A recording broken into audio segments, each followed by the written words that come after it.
Well, turning to another top story now, in just a few days, the controversial new minimum wage increase for some fast food workers in California will go into effect. Starting Monday, April 1st, their hourly wage will go up to $20 an hour. ABC 10's Devin Truby is live with more on what kind of restaurants this affects and its impact on small businesses. Devin.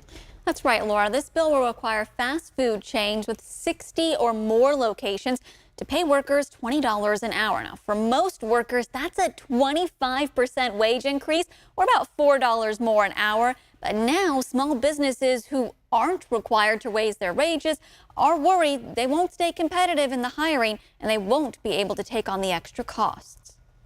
When fast food restaurants open their doors on Monday, their employees will be making the new minimum wage, $20 an hour, as Assembly Bill 610 goes into effect. This applies to restaurants with more than 60 locations, but it's one of the factors contributing to the closing of local business Pizza Bell in Elk Grove. We aren't in that $20 an hour wage, but the fact that I have employees that's been here for 15 years, we naturally need to pay them more money as well. Owner Patty Cox says it's just another factor taking a slice out of businesses' budgets.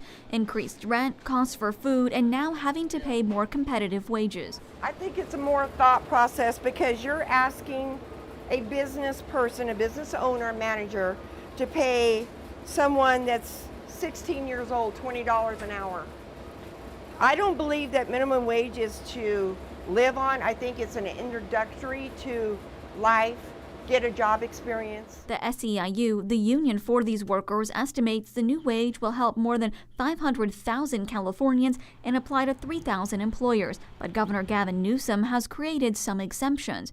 This new wage will not apply to food places in amusement parks, airports, and hotels. Other exemptions include working at a fast food stand inside a grocery store who makes majority of their money off groceries. This complicated bill has left many restaurant owners scrambling at the deadline, wondering if it applies to them, with only this frequently asked question page for answers. Wow, so Devin, this sounds really complicated, right? So as people are still learning about all this too, right? Because it starts on Monday. So if people think that they've been wronged or they think that there's something weird going on, can they file a complaint? What would that look like? Yeah, that's a good question, and I think a lot of people are going to be looking for an answer to that. So here's what we found out. For workers that think their wage is incorrect, they can contact the Labor Commission's office with a claim. However, that could take years to process, and this department remains understaffed and backlogged already, Laura. Okay, this is a story that I know you will be tracking, and keep us posted and updated on this. Yes. Devin Truby, thank you.